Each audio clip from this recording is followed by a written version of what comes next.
City Ravi ಆಕ್ಷೇಪಾರ್ಹ ಬಳಕೆ ಪ್ರಕರಣಕ್ಕೆ ಸಂಬಂಧಪಟ್ಟಂತೆ ಗೃಹ ಸಚಿವ ಡಾಕ್ಟರ್ ಜಿ ಪರಮೇಶ್ವರ್ ಪ್ರತಿಕ್ರಿಯೆ ಕೊಟ್ಟಿದ್ದಾರೆ. ಸಭಾಪತಿಗಳು ಪರಿಶೀಲನೆಗೆ ಅವಕಾಶವನ್ನ ನೀಡಬೇಕು, ಆಗ ಎಫ್ಎಸ್ಎಲ್ಗೆ ಕಳಿಸಿ ಪರಿಶೀಲನೆಯನ್ನ ಮಾಡ್ತೇವೆ.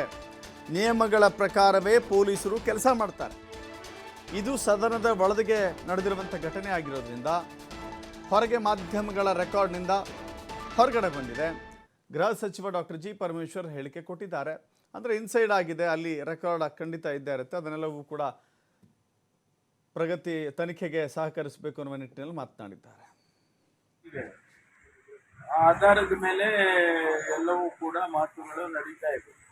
ವೆರಿಫಿಕೇಶನ್ ಮಾಡಬೇಕು ಅಂತಂದರೆ ನಾವು FSLಗೆ ಕೊಟ್ಟು ವೆರಿಫೈ ಮಾಡೋದಕ್ಕೆ ಕ್ರಮ ತಗೊಳ್ತೀವಿ. ಸಭಾಪತಿಗಳು ಬರಿಬೋದು, ಫೇಕ್ ವಿಡಿಯೋ ನಡೀತಾ ಇದೆ, ಅದರಿಂದ ಇದನ್ನು ವೆರಿಫೈ ಮಾಡಿ ಅಂತೇಳಿ ನಮಗೆ ಪೊಲೀಸರಿಗೆ ತಿಳಿಸಿದ್ರೆ ಅದನ್ನು FSLಗೆ ಕೊಟ್ಟು ವೆರಿಫೈ ಮಾಡಿಸ್ತೀವಿ. ಪರ್ಮಿಷನ್ ಕೇಳ್ತಾರೆ ಪೊಲೀಸ್ನವರು, ಕೊಟ್ಟರೆ ಮಾಡ್ತಾರೆ, ಕೊಡಲಿಲ್ಲ ಅಂತ ಮಾಡೋದಿಲ್ಲ. ಯಾವ ಕಾನೂನು ಅಡಿಯಲ್ಲಿ ಅವರಿಗೆ ಅವಕಾಶ ಇದೆ ಪೊಲೀಸ್ನವರಿಗೆ ಅದನ್ನು ಕೇಳ್ತಾರೆ.